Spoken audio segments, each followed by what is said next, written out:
नमस्कार दोस्तों। तो आज आप लोगों के लिए फिर सीरीज का जो हमारा क्रैक सीरीज चल रही है उसका हम आज अगला पेपर सॉल्व करने वाले हैं और बहुत महत्वपूर्ण क्लास होने वाली है। बहुत अच्छे इसमें हमने क्वेश्चन लिए हुए हैं, तो आपको भी हमारे साथ करना है। और इस प्रकार का क्वेश्चन जिनका भी पेपर फरवरी में है होने वाला है और जो भी रेलवे के एग्जाम है उनके लिए बहुत ही महत्वपूर्ण और कारगर साबित होने वाला है।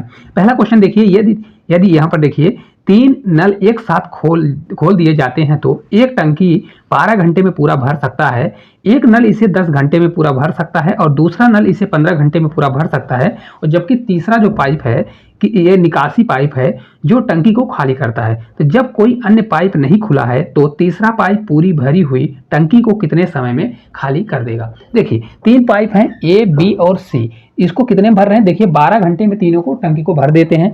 ए जो है 10 घंटे में भरता है और बी 15 घंटे में। और जो हमारी सी पाइप हमने माना, सी क्या कर रहा है, पानी को निकाल रहा है। तो इसलिए मैंने यहाँ पर माइनस लिया हुआ, क्या लिया है, माइनस लिया है। सबसे पहले ऐसे क्वेश्चन को क्या करते हैं, इसका एलसीएम लेते हैं। एलसीएम देखिए क्या हो जाएगा, 12, 10 और 15 का एलसीएम क्या हो जाएगा, 60 होगा। कितना होगा, 60। जो ये संख्या हमारी 60 से कटने वाली है, ठीक है। 12 से आपका कितनी बार जाएगा, तो 12 से आपका 5 बार, 10 से आपका कितनी बार जाएगा, 6 बार जाएगा और ये हमारा 15 से कितने, 15 से आपका 4 बार जाएगा। तो अगर आप एक चीज देखेंगे कि ए एक दिन का काम एफिशिएंसी कितना आया, 6 आया, बी का कितना आया, 4 आया, लेकिन इन तीनों का कितना आ रहा है, 5 आ रहा है। आपको कुछ समझ में आ रहा है। यहाँ पर देखिए बी यहाँ पर कितना काम कर रहा है, तो बी 4 काम, ए कितना कर रहा है, 6 काम कर रहा है। तो अगर तीनों 5 काम कर रहे हैं तो मतलब यहाँ पर सी कुछ लफड़ा कर रहा है कि नहीं कर रहा है। अगर आप देखेंगे कि ए प्लस बी, देखिए ए प्लस बी और सी हमारा निकालने वाला है। ये अगर 5 काम करते हैं तो जिसमें से कितना दिया है, इसका 6 है, इसका 4 है, तो मतलब सी कितना निकाल रहा होगा, सी यहाँ पर 5 निकाल रहा होगा। सी क्या कर रहा होगा, 5 निकाल रहा होगा। तभी 6 4 10 में 5 जाएगा तो 5 आएगा, ठीक है। तो अब बोल रहा है सी को अगर पूरी टंकी भरी हुई है तो उसको कितने समय में खाली कर देगा। तो सी जो है 5 की एफिशिएंसी से काम करेगा। टोटल कितना है हमारा वर्क, टोटल 60 है। टोटल 60 भरा हुआ है और 5 से अगर निकालेगी तो 5 निकालेगा तो 12 पंचे 60, तो कितने घंटे में, 12 घंटे में टंकी को खाली कर देगा। कितने घंटे में, तो 12 घंटे में टंकी को पूरी तरह से खाली कर देगा, है ना। तो हमारा राइट आंसर कितना आ जाएगा, आपका 12 हावर्स आने वाला है। चलिए अगले क्वेश्चन की ओर चलते हैं। देखिए अगला क्वेश्चन है कि यदि एक निश्चित राशि पर 5.5% वार्षिक दर से 18 माह में प्राप्त साधारण ब्याज उसी राशि पर 6% वार्षिक दर से 14 माह में प्राप्त साधारण ब्याज से 62.50 रुपये अधिक है तो राशि क्या होगी। देखिए बहुत अच्छा क्वेश्चन है। पहले कितना ले रहा है, देखिए 5.5 के रेट से ले रहा है 18 महीने के लिए और फिर बाद में 6% के हिसाब से ले रहा है 14 महीने के लिए। तो इनका डिफरेंस कितना दिया है, 62.50 रुपये दिया गया है। तो वह राशि क्या होगी। देखिए साधारण ब्याज हर साल बराबर लगता है, तो अगर 5 दशमलव कितना लगेगा, अगर 5.5% के हिसाब से 18 माह, तो 18 माह बराबर कितना होगा, देखिए 18 माह बराबर आपका हो जाएगा 12 महीने का क्या होता है, 1 साल होता है। तो 1 12 और 6 कितना होता है, 18 होता है। मतलब ये कितना दिया है, 1.5 साल दिया है। कितना दिया है, 1.5, 1.5 कर दीजिए। तो 15 दिया है, मल्टीप्लाई कितना कर दूंगा मैं, 1.5, क्योंकि हर साल बराबर लगेगा तो ये हमारा डायरेक्ट मल्टीप्लाई हो जाएगा। 15 से 5 बार आपका 75 होगा। कितना हो जाएगा, 75 हो जाएगा। फिर 15 से 5 बार 75 और 75 और 7 जोड़ेंगे, 75 5 80 2 82, कितना आएगा आपका 82 आएगा। लेकिन यहाँ पर देखिए 1 दशमलव 2 दशमलव, तो 2 अंक के बाद हमारा दशमलव लग जाएगा। तो आपका टोटल कितना ब्याज बनेगा, 8.25% बनने वाला है, ठीक है। अब देखिए जब 6% के हिसाब से ब्याज लेगा तो 6% के हिसाब से कितना, एक महीने के लिए, 14 महीने के लिए। देखिए 14 महीनों को मैं ऐसे लिख सकता हूँ, 14 मंथ दिया है तो इसको मैं ऐसा लिख सकता हूँ, 12 मंथ होगा और प्लस आपका बचेगा 2 मंथ। तो इसको मंथ को ईयर में बदलने के लिए मैं क्या कर दूंगा यहाँ पर, तो एक 12 से डिवाइड कर दूंगा। तो आपका 2 से कितनी बार हो जाएगा, 6 बार चला जाएगा। तो पूरा आपका बनेगा 12 मंथ बराबर 1 होता है, 1 और ये हो जाएगा 1/6। कितना हो जाएगा, 1/6। तो बराबर आपका हो जाएगा 6 कम 6 1 7, तो 7 बटे आपका कितना हो जाएगा, 6 होने वाला है। अब यहाँ पर सॉल्व कर लीजिए तो आपका हो जाएगा 7/6 हो जाएगा। इसको जब मैं सॉल्व करूंगा तो हमारा 6 से 6 कट जाएगा तो आपका कितना बचेगा, 7% बनने वाला है। कितना हो जाएगा, 7%। तो अगर आप देखेंगे पहले ब्याज कितना था, 8.25, अब 7%। तो एक्चुअल में इनका डिफरेंस कितना है, तो एक्चुअल में इनका डिफरेंस देखेंगे तो 1.25% का डिफरेंस आ रहा है। कितना आ रहा है, 1.25% का। तो यहाँ पर मैं करूंगा 1.25% बराबर हमारा कितना हो जाएगा, ये दिया कितना है, 62.50। तो ये आपका हो जाएगा 62.50 दिया गया है। तो 1 दशमलव इतना बराबर इतना दिया गया है। तो इसको अगर सॉल्व करेंगे तो अगर आप देखें तो किसके आसपास दिया है, 5 के आसपास दिया गया है। किसके, 5। तो इसको जब मैं सॉल्व करूँ, देखिए यहाँ 2 दशमलव है, यहाँ भी 2 दशमलव है। तो ये देखिए यहाँ भी अगर करेंगे तो हमारा दशमलव से दशमलव पूरा हट जाएगा। जब मैं इसको पूरा सॉल्व करूँगा तो मैं आपको आंसर बताता हूँ कितना आएगा। देखिए क्योंकि यहाँ देखिए 1% का मान कितना आएगा, 1% बराबर, इसको जब मैं सॉल्व करूंगा तो आपका 50 आएगा। कितना आएगा, 50। तो 100% के लिए इधर मैं 2 जीरो लगाऊंगा, इधर भी 2 जीरो लगेगा, तो हमारा आ जाएगा आपका 5000 राइट आंसर आएगा। तो वह धनराशि कितनी होगी, 5000 आपका इस क्वेश्चन का करेक्ट आंसर आने वाला। कितना हो जाएगा? तो 5000। देखिए कुछ भी नहीं करना है, यहाँ पर देखिए 8 दिया है और ये 8.257 है, तो इसको जब घटाएंगे तो 1.25 आएगा। 1.25 जो अंतर है इसके बराबर हो जाएगा। तो इसको जब सॉल्व करेंगे, देखिए इसको जब पूरा कट करेंगे तो आपका 5 बार जाएगा। देखिए 125 से कितने बार गुना दिया है? 5 गुना दिया करना है, कर लीजिए। 5 से 25 हो जाएगा, 2 कैरी, 5 में 10 से 2 बार 12, 5 एकम 5 एक 6। देखिए आपका कितना बार कट रहा है? 5 बार। तो सॉल्व करेंगे तो आपका आंसर आ जाएगा। चलिए अगले क्वेश्चन की ओर। देखिए अगला क्वेश्चन है कि मूलधन पर 8% वार्षिक दर से 2 वर्ष की अवधि का साधारण ब्याज 192 रुपए है, तो मूलधन क्या होगा? बहुत आसान क्वेश्चन है, ये वैसे भी आपसे बन जाएगा। ठीक है, देखिए 8% की ब्याज से 2 साल ब्याज लगा और उसका टोटल साधारण ब्याज कितना हुआ? 192 रुपए। तो साधारण ब्याज टोटल होता, क्योंकि हमेशा बराबर लगता है, तो 8% के हिसाब से अगर वह 2 साल लगेगा तो कितना लग जाएगा? 16% लगेगा। 8 दूनी 16%, जबकि हो कितना रहा? 192। तो 16% का मान ही हमारा कितना दिया है? 192 के बराबर दिया। कितना है? 192। तो 1% बराबर हमारा कितना हो जाएगा? 16 से आपका एक बार ले जाइए, 16 से आपका 2 बार। तो हमेशा क्या होता है? राशि मतलब मूल क्या बोल रहा है आपका? तो आपका जो राशि है हमेशा 100% होती है। कितनी होती है? 100%। तो आपका मूलधन कितना होगा? तो आपका 100% होगा। तो 100% के लिए 2 जीरो मैं इधर लगाऊंगा, तो 2 जीरो हमारा इधर लग जाएगा। तो आपका 1200 इस क्वेश्चन का राइट आंसर आ जाएगा। देखिए कितना आसान है, कितना होगा? 1200। चलिए अगले क्वेश्चन की ओर चलते हैं। देखिए अगला क्वेश्चन है कि ब्याज की गणना वार्षिक चक्रवृद्धि ब्याज आधार किए जाने पर 10,000 की एक धनराशि एक निश्चित वार्षिक चक्रवृद्धि ब्याज की दर पर 2 वर्ष में 11,025 हो जाती है, तो वार्षिक ब्याज की दर क्या होगी? देखिए कभी भी ऐसा क्वेश्चन आता है, चक्रवृद्धि ब्याज का क्वेश्चन आता है, तो हमेशा क्या करिए, देखिए ये दिया गया है हमारा मूलधन और ये हमारा अमाउंट दिया है, मतलब मिश्र धन दिया गया है। तो कितना है? देखिए 10,000 कितना दिया गया है? ये आपका 10,000 है और ये कितना है? तो आपका 11,000, ये आपका 25 दिया गया है। ठीक है, समय कितना दिया गया है? 2 ईयर दिया गया है। तो हमेशा ये पैसा जो होता है एक रेशियो में आपका बढ़ने वाला। कैसा बढ़ेगा? रेशियो में बढ़ेगा। और 2 साल है तो ये आप इसका अंडर रूट निकाल लीजिए। ठीक है, देखिए इसको जब सॉल्व करूंगा तो 5 से आपका 2 बार जाएगा, ये आपका 2000 हो जाएगा। 5 से आपका 2 बार, फिर 5 से आपका 2 बार जाएगा, 10 हो जाएगा। 5 से आपका 0 और 5 से आपका 5 बार जाएगा। ठीक है, फिर इसको जब मैं सॉल्व करूंगा तो 5 से आपका 4 बार, तो आपका 400 हो जाएगा। 5 से 5 चौक 20 होगा, फिर 5 चौक 20, 5 से एक बार। ठीक है, ये पूरा हमारा कट जाएगा। ये आप 400 441 हो गया। अगर इसका देखिए 2 वर्ष है तो इसका मैं अंडर रूट लगाऊंगा। अंडर रूट लगाऊंगा तो कितना आएगा हमारा बाहर? ये 20 का स्क्वायर है और ये 21 का स्क्वायर है। किसका स्क्वायर है? 21 का। तो पैसा हमारा 20 से क्या हो रहा है? 21 हो रहा है। मतलब कितने की बढ़ोतरी हो रही है? 1 की। तो 1 की बढ़ोतरी हुई किस पे हुई? 20 पर। और परसेंटेज के लिए 100 से मल्टीप्लाई करूंगा, 1/20 ही होता है 5%। मतलब उसका रेट परसेंटेज कितना चल रहा है? 5% के हिसाब से चल रहा है। कितना होगा हमारा राइट आंसर? तो 5% होने वाला है। कभी भी ऐसा क्वेश्चन आता था आप उसको तोड़ लीजिए और फिर देखिए, अगर 2 वर्ष दिया है तो अंडर रूट लगाइए, और 3 वर्ष दिया है तो क्यूब लगाइए, और 4 वर्ष है तो अंडर रूट की पावर में 4 लगाइए। ठीक है, चलिए अगले क्वेश्चन की ओर चलते हैं। देखिए अगला क्वेश्चन है कि एक आदमी 3 अलग अलग योजनाओं में साधारण ब्याज की 10%, 12% और 15% की दर पर क्रमशः 6 वर्ष, 10 वर्ष और 12% वर्ष के लिए धनराशि का निवेश करता है। यदि प्रत्येक योजना की परिपक्वता पर उसे समान ब्याज प्राप्त होता है, तो निवेशित धनराशि का क्रमशः अनुपात क्या होगा? देखिए इस क्वेश्चन को आपको लग रहा होगा बहुत लेंदी है, लेकिन मैं आपको बहुत ही शॉर्ट ट्रिक में बताने वाला हूं। देखिए यहाँ पर ब्याज क्या दे रहा है? बराबर है। क्या है? ब्याज यहाँ पर बराबर है। तो जब ब्याज बराबर होगा, जैसे देखिए यहाँ पर साधारण ब्याज हमेशा क्या होगा? इन दोनों का क्या हो जाएगा? साधारण ब्याज अगर आप देखेंगे हर साल बराबर लगेगा। तो अगर 10% के हिसाब से 6 साल लगेगा तो आपका कितना हो जाएगा? ये 60 हो जाएगा। कितना लगेगा? टोटल 60% लगेगा। इसी प्रकार इसका देखेंगे तो 12 और ये 10 दिया है, कितना हो जाएगा? 120% लगेगा। कितना हो जाएगा? 120। और 15 × 12 जब करेंगे तो 12 से 5 बार आपका 60 होगा, और 12 से एक बार 12 6 कितना हो जाएगा? ये आपका 18 हो जाएगा। 180% लगने वाला। कितना हो जाएगा? 180% टोटल ब्याज बनने वाली है। ठीक है, 12 साल के लिए। अब ये देखिए पूरा किसके बराबर दिया है? पूरा ये बराबर है। क्या है? बराबर है। तो ये बराबर होगा तो कांस्टेंट इसको मानेंगे। तो जब कांस्टेंट, जैसे देखिए इसके बराबर हम 1 मान लेंगे। जैसे यहाँ पर देखिए 1 को मैं रखता हूँ, मान लीजिए 60% दिया है, और 60% को मैं पूरे को कांस्टेंट 1 के बराबर करूंगा तो हमारा पूरा किसके नीचे चला जाएगा? तो अगर 1% की मैं बात करूंगा तो हमारा के अपान कितना हो जाएगा? आपका 60% चला जाएगा। किसके नीचे जाएगा? 60%। तो सेम यही चीज क्या हो जाएगा? देखिए 1 बराबर हो गया। इसी प्रकार इसको भी मैं ऐसे लिख सकता हूँ, इसको भी करूंगा, ये भी हमारा कितना हो जाएगा? के अपान कितना हो जाएगा?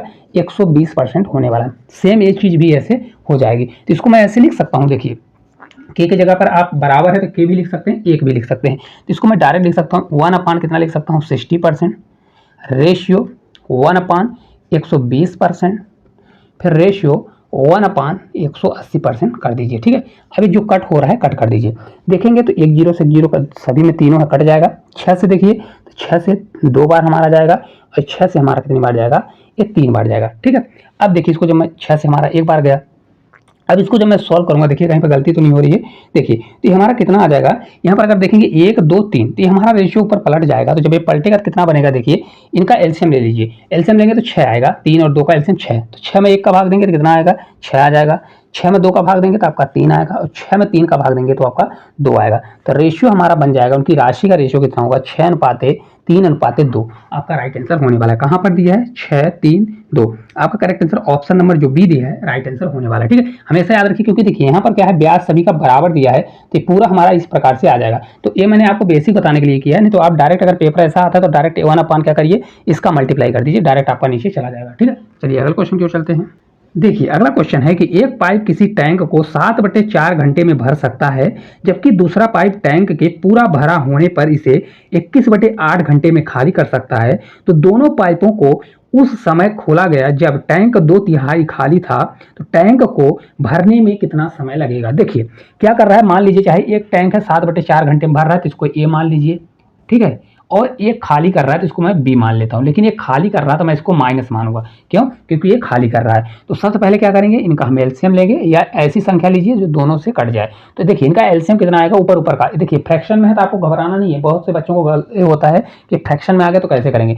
ऊपर ऊपर जो वैल्यू दी है उनका एलसीएम ले लीजिए। देखिए 21 है और 7, 7 और 21 का एलसीएम कितना आ जाएगा, 21 आ जाएगा। तो हमने मान लिया कि टोटल वर्क हमारा 21 है। अब देखिए जब इसको मैं सॉल्व करूंगा तो देखिए 7/4 से इसको भाग दूंगा तो 7 से चला जाएगा भाग, 7 तरीके 21 हो जाएगा, लेकिन 4 हमारा पलट के ऊपर चला जाएगा, तो 7 से 3 बार जाएगा और 4 3 कितना हो जाएगा, 12। तो आपका आ जाएगा 12। तो इसकी एफिशिएंसी है कि कितनी आ गई, 12, मतलब वो 12 की स्पीड से पानी भरेगा। और बी जो है, बी को देखिए 21 में 21 का भाग जाएगा तो 1 आ जाएगा, और 8 हमारा पलट के ऊपर चला जाएगा तो ये आपका 8 आ जाएगा, मतलब ये 8 की स्पीड से क्या करेगा, निकालेगा। ठीक है, अभी 12 की स्पीड से भरेगा, वो 8 की स्पीड से निकाल रहा है। ठीक है, तो अगर दोनों को एक साथ, यही बोल रहे हैं, दोनों पाइपों को एक साथ जब चालू कर देगा, तो ये हमारा जब दोनों पाइप को एक साथ चालू करेगा ए माइनस बी होगा, मतलब ये तो निकालेगा, तो 12 भरेगा, ये 8 निकालेगा, तो एक्चुअल में भराएगा कितना, 4 भरेगा। तो देखिए टोटल हमारा 21 था, 21 को 21 था, 21 को 4 की स्पीड से भरेंगे तो 4 हमारा नीचे जाएगा, लेकिन टंकी पहले से 2/3 भरी हुई है, तो इसको मैं हटाता हूँ, यहाँ पर 2/3 कर दूंगा, क्योंकि 2/3 भरा है ना। ठीक है, तो फिर कितना समय लगेगा, ये आ जाएगा। अब इसको सॉल्व कर लीजिए। तो इसको जब मैं सॉल्व करूंगा, देखिए 2 से हमारा 2 बार जाएगा, 3 से आपका जाएगा 7 बार, कितनी बार, 7 बार, तो 7/2 ही आएगा। जब इसको मैं सॉल्व करूंगा 3.5 आपका आएगा, कितना आएगा, 3.5 आवर्स इस क्वेश्चन का राइट आंसर आने वाला है। हमेशा याद रखिए इन दोनों का डिफरेंस होगा, क्योंकि ये 12 भरेगा, ये 8 निकालेगा, तो यहाँ पर नीचे 4 जाएगा, और 2/3 ही अब टंकी खाली है, तो 2/3 यहाँ पर करना पड़ेगा, तो आपका 3.5 आपका राइट आंसर आएगा। या तो देखिए यहाँ पर 3.5 का ही मतलब होता है 3 घंटे, 3 आवर्स 30 मिनट आपका राइट आंसर आ जाएगा। ठीक है, क्योंकि ऑप्शन में यही दिया है, तो ये आपका राइट आंसर हो जाएगा। चलिए अगले क्वेश्चन की ओर चलते हैं। देखिए अगला क्वेश्चन है कि ए किसी कार्य को 15 दिन में कर सकता है और बी उसी कार्य को 20 दिन में कर सकता है। एक साथ मिलकर उन्हें उसी कार्य को करने में कितना समय लगेगा। बहुत आसान क्वेश्चन है, तो इस क्वेश्चन का आंसर आप लोग कमेंट बॉक्स में कमेंट जरूर करिएगा, क्योंकि आसान है, कुछ भी नहीं करना। देखिए अगर ए और बी दिया है, ए प्लस बी पूछता है, तो हमेशा क्या करिए, शॉर्ट फॉर्म में ए मल्टीप्लाई बी करिए और अपॉन क्या कर दीजिए, ए प्लस बी कर दीजिए, तो आपका डायरेक्ट आंसर निकल के आ जाएगा। तो आप लोग इसको क्वेश्चन का आंसर कमेंट बॉक्स में कमेंट करिएगा। चलिए अगले क्वेश्चन की ओर चलते हैं। देखिए अगला क्वेश्चन है कि पंकज एक कार्य का 1/5वां भाग 6 दिन में पूरा कर सकता है और जगत उसी कार्य का 1/4वां भाग जो है 8 दिन में पूरा कर सकता है। यदि वे दोनों एक साथ मिलकर कार्य करते हैं तो वे उस कार्य को कितने दिन में पूरा कर सकते हैं। देखिए बहुत अच्छा क्वेश्चन है। पहले कभी भी ऐसा क्वेश्चन आता है कि पंकज 1/5 काम 6 दिन में करता है और जगत जो है 1/4 काम 8 दिन में काम करता है, तो कभी ऐसा क्वेश्चन आया तो पहले पूरा काम निकालिए। क्या करिए, पूरा काम भाई कितने दिन में। तो पंकज जो है 1/5 काम अगर 6 दिन में करता है तो 5 इधर मल्टीप्लाई हो जाएगा, तो टोटल काम कितने दिन में करेगा, 30 दिन में टोटल काम करेगा। सेम जगत 1/4 काम 8 दिन में, तो 4 इधर मल्टीप्लाई होगा, तो 8 चौक 32 कितना हो जाएगा, तो 32 दिन में पूरा काम करने वाला है। ठीक है, देखिए पंकज कितने दिन में करेगा, 30 दिन में, और ये हमारा 32 दिन में करने वाला है। अब देखिए पंकज और जगत दोनों काम कर रहे हैं। कौन कर रहा है, पंकज और जगत दोनों काम कर रहा है। तो इस क्वेश्चन को सॉल्व करना है तो इन दोनों का एलसीएम लीजिए, फिर एफिशिएंसी आएगा, फिर टोटल में सॉल्व करिए। नहीं तो अगर देखिए यहाँ पर पंकज और जगत दिया, जैसे मैंने पिछला क्वेश्चन बताया आपको होमवर्क के लिए, पंकज और जगत दिया गया है, तो हमेशा क्या करिए, अगर दोनों का दिया है और दोनों का पूछ रहा है कि दोनों एक साथ काम करेंगे, तो यहाँ पर क्या करिए, पंकज प्लस जगत का मल्टीप्लाई करिए और अपॉन पंकज प्लस जगत कर दीजिए, तो आपका शॉर्ट फॉर्म में आंसर आ जाएगा। देखिए 30 और 32 दिया है, 30 मल्टीप्लाई क्या कर दीजिए, 32 कर दीजिए, और अपॉन क्या कर दीजिए, इन दोनों को जोड़ दीजिए। 30 और 32 जोड़ेंगे तो आपका 62 होगा, कितना हो जाएगा, 62। अब इसको सॉल्व कर लीजिए। देखिए इसका आंसर लगभग आएगा ठीक है लगभग, क्योंकि देखिए इसको सॉल्व करेंगे तो आपका 31 आ जाएगा, कितना आ जाएगा 31 आएगा, कितना आ जाएगा 31, ये आपका हो जाएगा 16, कितना होगा 16 लगभग आपका। देखिए 31 से भाग देंगे तो आप मान लीजिए इसको 30 ही मानिए, 30 से 30 कट जाएगा, 30 से 30, लेकिन ये नीचे बड़ा है, ये 16 से हमारा आंसर लगभग थोड़ा बहुत कम आने वाला है। ठीक है, तो इसको देखिए किस प्रकार से सॉल्व करेंगे। ये हमारा आंसर देखिए मैं आपको बता देता हूँ कितना आने वाला है। इसका राइट आंसर जो आने वाला है ये 15.5 आएगा, कितना आएगा 15.5 आएगा। देखिए पूरा जब सॉल्व करेंगे, देखिए इसको 30 मानिए, 30 से 30 चला जाएगा तो बचेगा हमारा एक, तो यहाँ पर 16 बचेगा 16, लेकिन यहाँ पर 31 एक ज़्यादा है, तो 16 से हमारा जब नीचे वैल्यू ज़्यादा बड़ी होती है तो क्या है आंसर थोड़ा कम ही आता है, तो 16 से आंसर कम आएगा, तो हमारा 15.5 आपका राइट आंसर आ जाएगा। कितना होगा 15.5। चलिए अगले क्वेश्चन क्यों चलते हैं। देखिए अगला क्वेश्चन है कि जब पिता की आयु 54 वर्ष है तब दो बहनों की आयु के बीच का अंतर कितना है, 4 वर्ष का है। पिता माँ से 2 वर्ष बड़े हैं, क्या है पिता जो है माँ से 2 वर्ष बड़े हैं।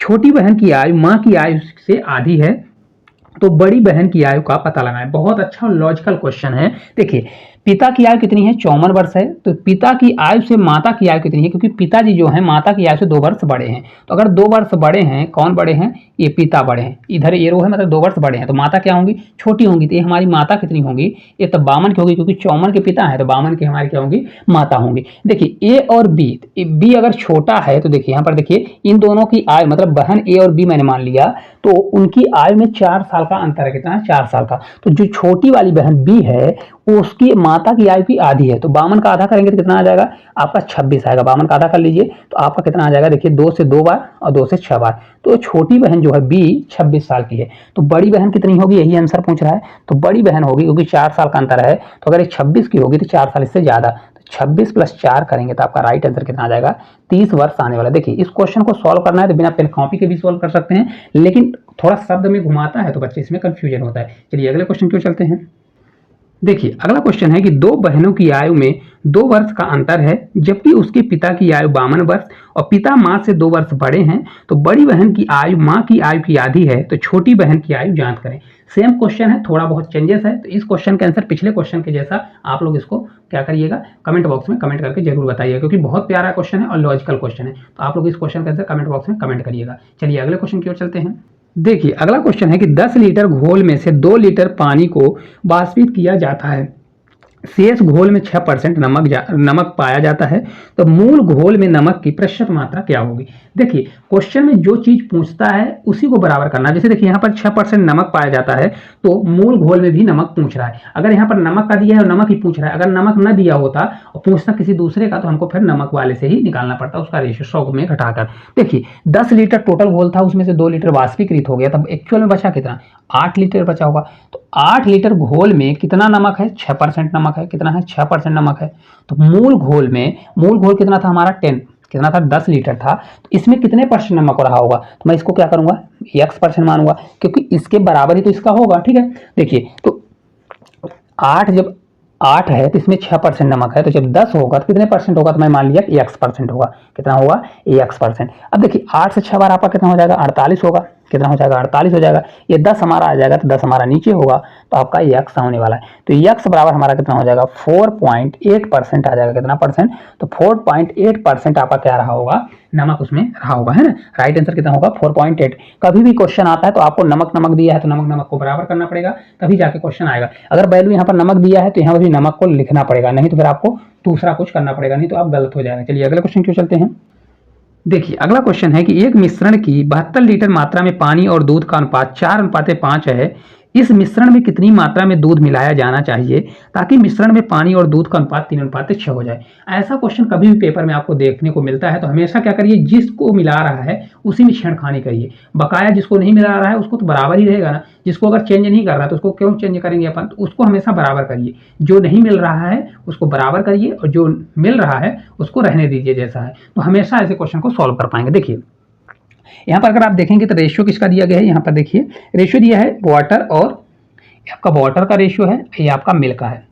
ठीक है, देखिए तो मिला किसको रहा है, तो अगर आप देखेंगे क्वेश्चन में बोल रहा है कि पानी और दूध का अनुपात दिया गया है और इसमें कितनी मात्रा में दूध मिलाया जाना चाहिए, मतलब ये मिल्क मिला रहा है।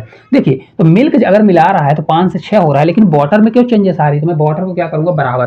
तो बराबर करने के लिए देखिए अगर इसको क्या करेंगे, इसको देखिए इन दोनों में देखिए इसको मैं अगर 12 बना दूं, इसको क्या बना दूं, इसको भी 12 बना दूं, तो 12 बनाने के लिए इसमें हमको 4 का मल्टीप्लाई, तो रेशियो कहता है अगर एक में मल्टीप्लाई करना पड़ेगा तो पूरे में करना पड़ेगा, और इसको अगर 12 बनाना है तो यहाँ हमको मल्टीप्लाई 3 करना पड़ेगा, तो 3 करना पड़ेगा इसमें तो पूरे में करना पड़ेगा, तो नया हमारा रेशियो बनेगा। देखिए 3 चौक कितना हो जाएगा आपका 12 हो जाएगा, और 3 से आपका हो जाएगा 15, कितना हो जाएगा 15 हो जाएगा। इसका देखिए 4 से 3 बार आपका 12 हो जाएगा, और 6 से 4 बार 6 चौको 24 हो जाएगा।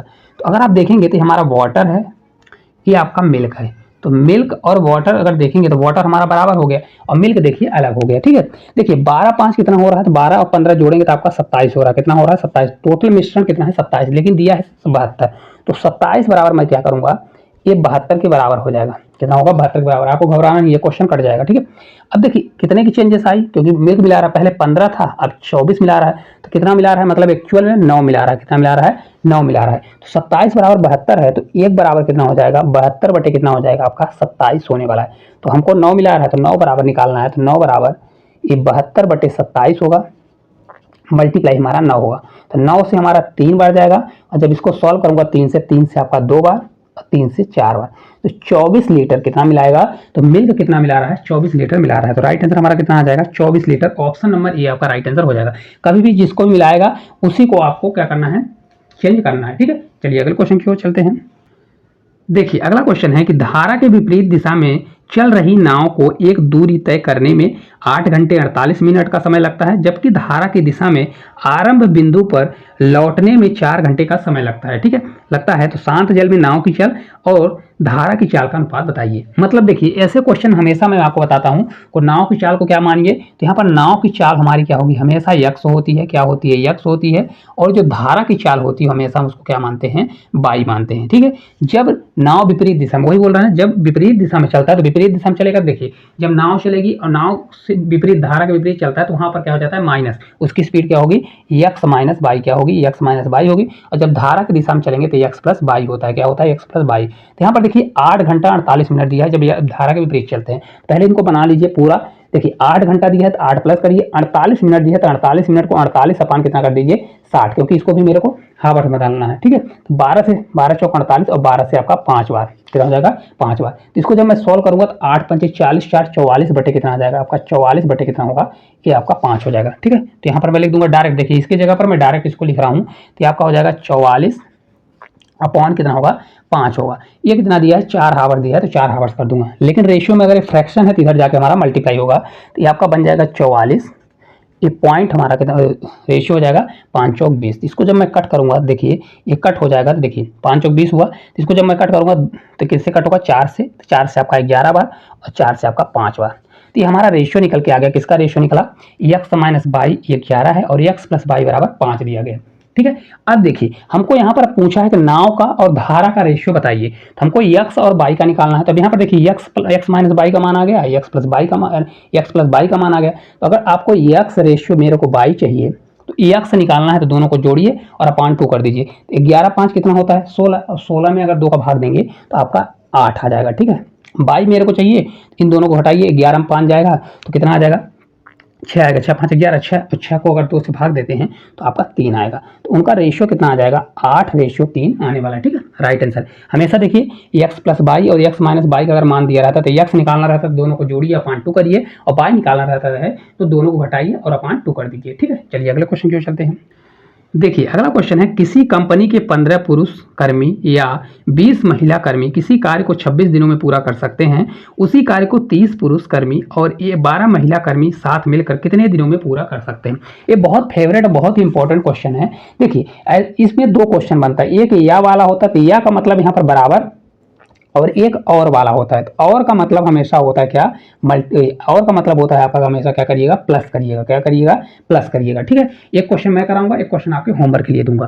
देखिए 15 आदमी हैं और 20 महिलाएं किसी काम को 26 दिन में करते हैं, यहाँ पर या लगा हुआ है तो इसको ऐसा लिखेंगे। देखिए 15 क्या है मैन आदमी है, किसी काम को 26 दिन में करते हैं उसी काम को, और ये बराबर होगा क्योंकि या 20 महिलाएं जो हैं वो उसी काम को कितने दिन में करती हैं 26 दिन में, टोटल वर्क कितना होता है, टोटल वर्क हो गया, टोटल मतलब वर्क बराबर 15 आदमी हो गए और 26 दिन में, ये टोटल वर्क है और ये टोटल वर्क है, ठीक है। मतलब किसी काम को 15 आदमी 26 दिन में करते हैं और उसी काम को 20 महिलाएं 26 दिन में काम कर रही हैं। 26 से 26 देखिए कट जाएगा, यहाँ पर याद रखिएगा जब आपको टोटल वर्क निकालना हो तो या तो इसमें मल्टीप्लाई करना पड़ेगा या तो इसमें। 26 जो कटा हुआ है उस कटे को ये नहीं लेना है कि मतलब 26 कट गया तो मेरे को नहीं लेना है, पूरी वैल्यू को लेना है, ठीक है। देखिए तो मैन और वोमैन का अगर रेशियो में निकालूंगा तो मैन इधर रहेगा, ये वोमैन हमारा इधर आ जाएगा। अब देखिए यहाँ से जब कट करूंगा तो हमारा कितना हो जाएगा, 5 से आपका 3 बार जाएगा, 5 से आपका 4 बार, तो आपका 4 रेशियो कितना आ जाएगा, आपका 5 आने वाला है, ठीक है। टोटल वर्क निकाल लीजिए, टोटल वर्क बराबर हो जाएगा हमारा, इसमें रखिए 15 मैन है तो यहाँ पर 15 करिए, मैन कितना है, मैन का रेशियो कितना आ गया 4, 15 मल्टीप्लाई 4 करिए मल्टीप्लाई 26, ये हमारा टोटल वर्क निकलेगा, ठीक है। ये हो गया।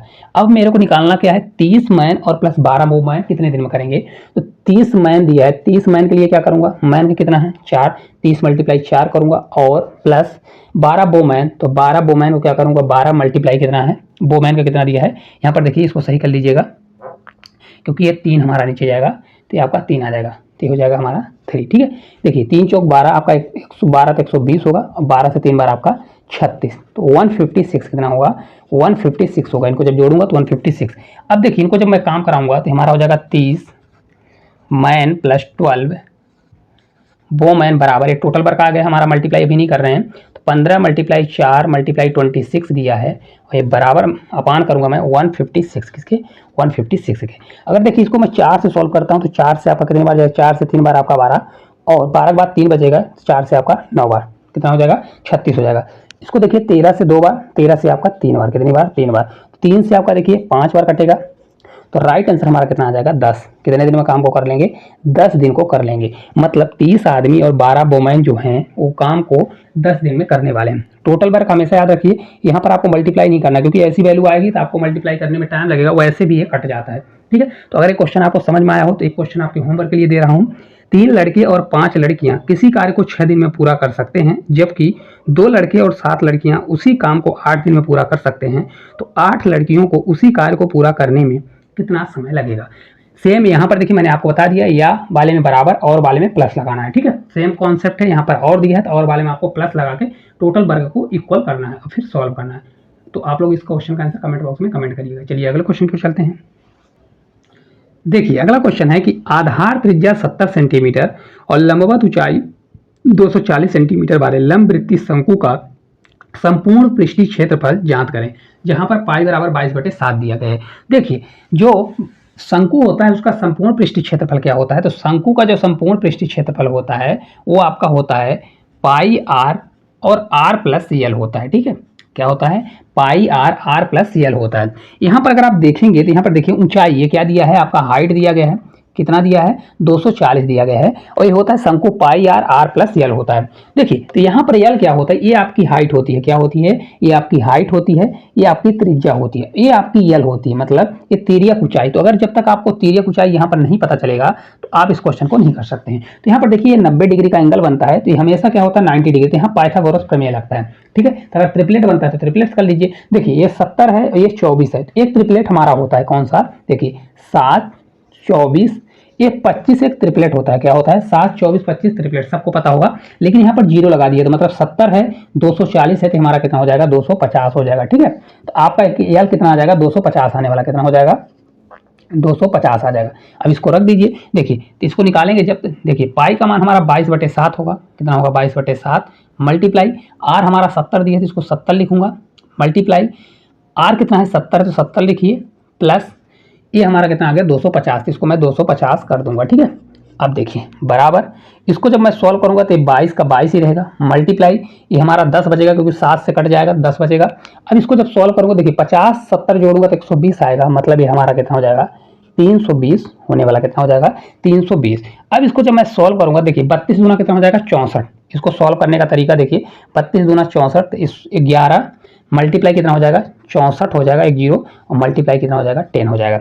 अब देखिए ये 4 है तो 4 रखिए, 6 4 कितना हो जाएगा हमारा 10 का 0 हो जाएगा, कितना होगा 6 4 10 का 0 हो जाएगा, बचेगा 1, तो 6 1 कितना आ जाएगा आपका 7 आ जाएगा, लेकिन 2 0 बढ़ जाएगा, तो 704 और डबल 0 आपका राइट आंसर आ जाएगा। कहाँ पर दिया है, ऑप्शन नंबर डी में दिया है। कभी भी 22 आता है क्योंकि 11 का मल्टीप्लाई करना आसान होता है तो मैंने इसको बना दिया, क्या कर दिया, बना दिया। तो देखिए 4 दिया है तो 4 देखेंगे, फिर इन दोनों को जोड़ेंगे तो 0 आएगा, फिर 6 1 7 हो जाएगा, तो आपका राइट आंसर इस प्रकार से आएगा। कभी भी अगर संपूर्ण पृष्ठीय क्षेत्रफल पूछता है तो यल निकालना पड़ता है। यल क्या होता है, पाइथागोरस प्रमेय लगेगा, तो मतलब इसका स्क्वायर और इसका स्क्वायर अगर अंडर रूट करते हैं तो इसके स्क्वायर के बराबर आएगा। जिससे नहीं बनता तो आप क्या करिएगा, यल बराबर होगा अंडर रूट 240 का स्क्वायर प्लस 70 का स्क्वायर, उसको सॉल्व करिए तो आपका 250 आ जाएगा। ठीक है, चलिए अगले क्वेश्चन की ओर चलते हैं।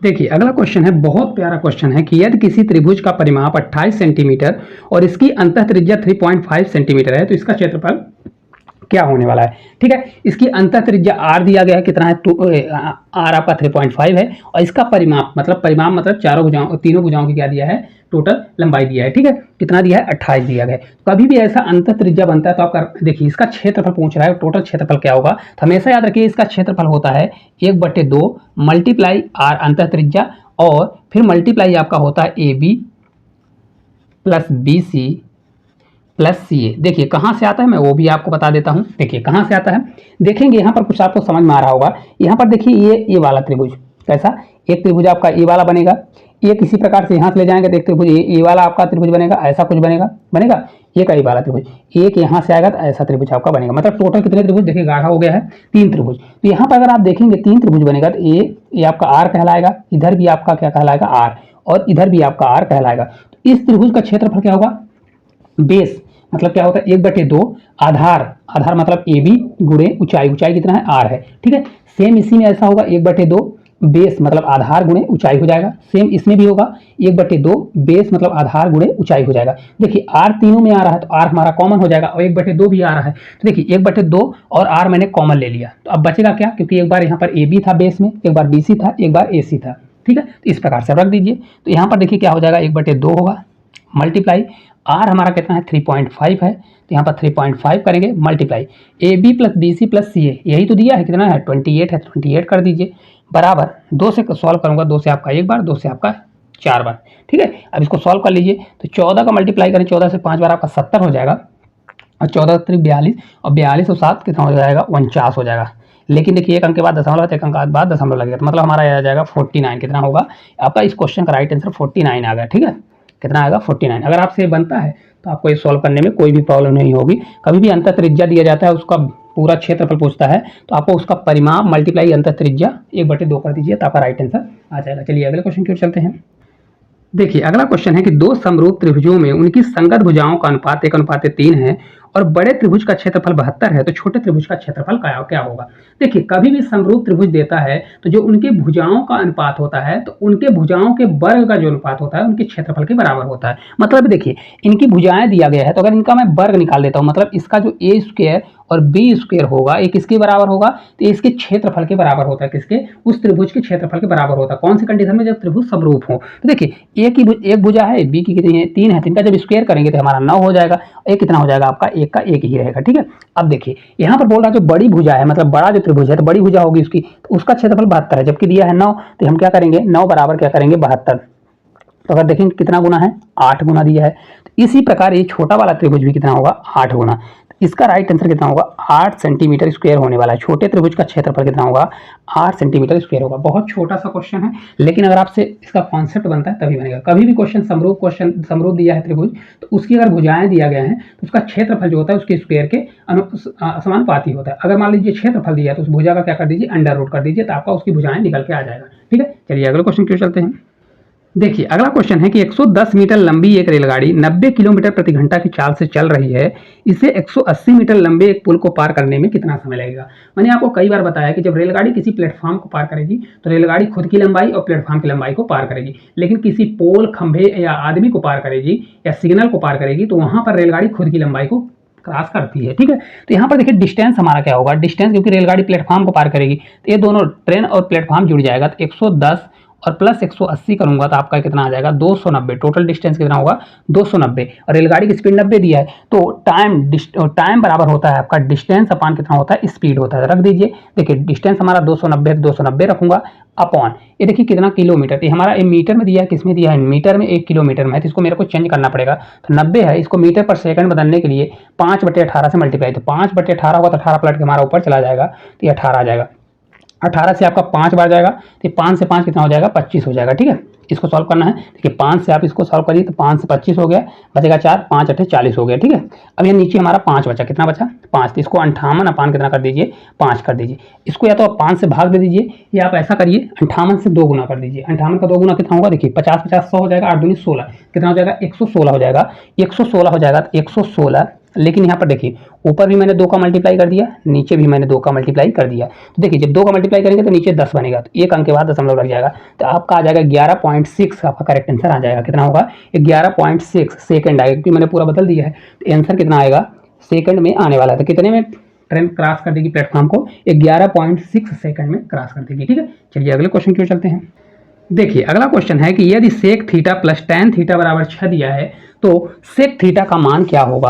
देखिए इस क्वेश्चन को कभी भी सॉल्व करना है तो अगर आपको देखिए sec theta plus tan theta दिया है, अगर मेरे को सेक थीटा देखिए sec theta minus tan theta बराबर पता चल जाए तो इसका निकाल सकते हैं, मान के नहीं निकाल सकते क्योंकि a प्लस बी और a माइनस बी लग जाएगा। देखिए कभी भी sec theta plus tan theta बराबर 6 दिया रहता है तो sec theta minus tan theta जब निकालते हैं तो ये संख्या पलट जाती है, मतलब हमारा 1/6 होगा। देखिए कहाँ से आता है ये भी मैं आपको बता देता हूँ। ये आपका होता है, देखिए थ्योरम होती है sec square theta minus tan square theta बराबर कितना होता है 1 होता है। कितना होता है 1 होता है। देखिए A square minus B square का फार्मूला लग गया तो इसको मैं ऐसा लिख सकता हूँ sec theta plus tan theta और ये आपका हो जाएगा सेक थीटा माइनस आपका हो जाएगा टैन थीटा। क्या होगा टैन थीटा, ये बराबर होगा 1 होगा। ठीक है, तो यहाँ पर देखिए सेक थीटा और टैन थीटा का मान दिया गया है 6 दिया गया है, तो इसको अगर इधर मल्टीप्लाई में तो इधर ले जाऊंगा तो 1 के अपान में चला जाएगा, 1 अपान कितना हो जाएगा sec theta minus tan theta बराबर हो जाएगा 1 upon sec theta plus tan theta. होगा कि नहीं होगा, तो इसका मान कितना 6 तो 1/6, तो वही हमने लिख दिया 1/6 होता है। तो मेरे को सेक थीटा चाहिए, देखिए a प्लस बी दिया है और a माइनस बी, अगर फर्स्ट वाला निकालना है तो दोनों को जोड़िए और क्या कर दीजिए आधा कर दीजिए। तो सेक थीटा बराबर हमारा कितना हो जाएगा, सेक थीटा बराबर आपका हो जाएगा 1/6 और प्लस 6 करेंगे। ठीक है, और अपॉन कितना कर देंगे 2 करेंगे। तो इसको जब मैं सॉल्व करूंगा तो 6 से 6 36 1 37, तो आपका 37 अपान कितना हो जाएगा आपका 12 होने वाला है। कितना हो जाएगा 12। इसको जब मैं पूरा सॉल्व करूंगा तो 12 से 3 बार कितना हो जाएगा 12 से आपका कितना जाने वाला है, तो 12 से आपका 3 बार 36 होगा, फिर बचेगा 1, तो 3 सही 1/12 आपका राइट आंसर आ जाएगा। कितना आएगा 3 सही 1/12 इस क्वेश्चन का राइट आंसर आने वाला है। कभी भी ऐसा क्वेश्चन आता है तो sec square theta minus tan square theta बराबर 1 होता है, आपको पता रहना चाहिए, नहीं तो डायरेक्ट कर सकते हैं sec theta plus tan theta बराबर इतना है तो इसको आप क्या करिए उल्टा कर दीजिए, sec theta minus tan theta बराबर क्या हो जाएगा 1/6 हो जाएगा। ठीक है, तो हमेशा क्या करिए जब देखिए फर्स्ट वाले को निकालना हो तो दोनों को जोड़िए और आधा कर दीजिए, और बीच वाले को निकालना हो मतलब सेकंड वाले को तो दोनों को घटाइए और आधा कर दीजिए। तो इस प्रकार जितने भी क्वेश्चन थे सभी क्वेश्चनों को हम लोग बहुत अच्छे तरीके से कर चुके हैं। आपको क्लास किस प्रकार से लगी कमेंट करके जरूर बताइएगा। मैंने सभी क्वेश्चन बहुत अच्छे से और आपको सरल भाषा में समझाने की कोशिश की है और सभी क्वेश्चन आए हुए हैं और जिनका भी एग्जाम है आने की पूरी संभावना है। तो अगर ये वीडियो आपको अच्छी लगती है तो इसको शेयर करा करें और एक प्यारा सा कमेंट किया करें। तो आज के लिए इतना ही, धन्यवाद।